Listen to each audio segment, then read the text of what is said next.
CCTV ফুটেজে দেখা যায় রোববার বিকেল ৩টায় স্বামী স্ত্রীর পরিচয়ে এক নারী ও পুরুষ নগরীর ফয়েজ লেক এলাকার রয়্যাল পার্ক হোটেলে ওঠেন। এ সময় হোটেলের চতুর্থ তলার ৪০৯ নম্বর রুম ভাড়া নেয় তারা।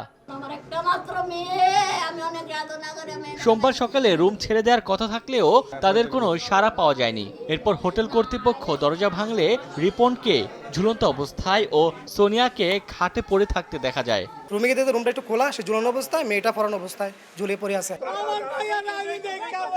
রিপন ও সোনিয়ার এটি দ্বিতীয় বিয়ে ছিল, তবে রিপন প্রথম স্ত্রীর সঙ্গে থাকতো। দুইজনের মৃত্যু নিয়ে পাল্টাপাল্টি অভিযোগ দুই পরিবারের।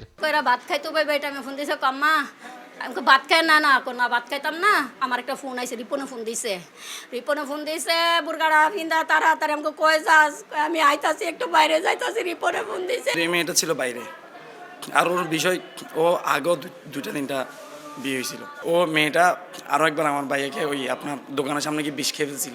ঘটনার রহস্য উদ্ঘাটনে তদন্ত চলছে বলে জানিয়েছে পুলিশ।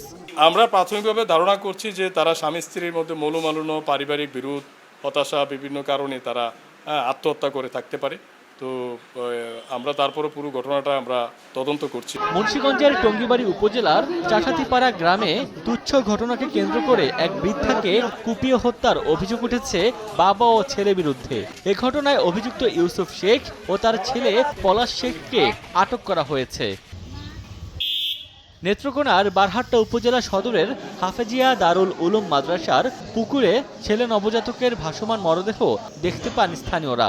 খবর পেয়ে ঘটনাস্থল থেকে ওই শিশুর লাশ উদ্ধার করে সদর হাসপাতালের মর্গে পাঠায় পুলিশ। কুমিল্লায় ৮ মাসেও উদ্ঘাটন হয়নি মিলন আক্তার হত্যাকাণ্ডের রহস্য।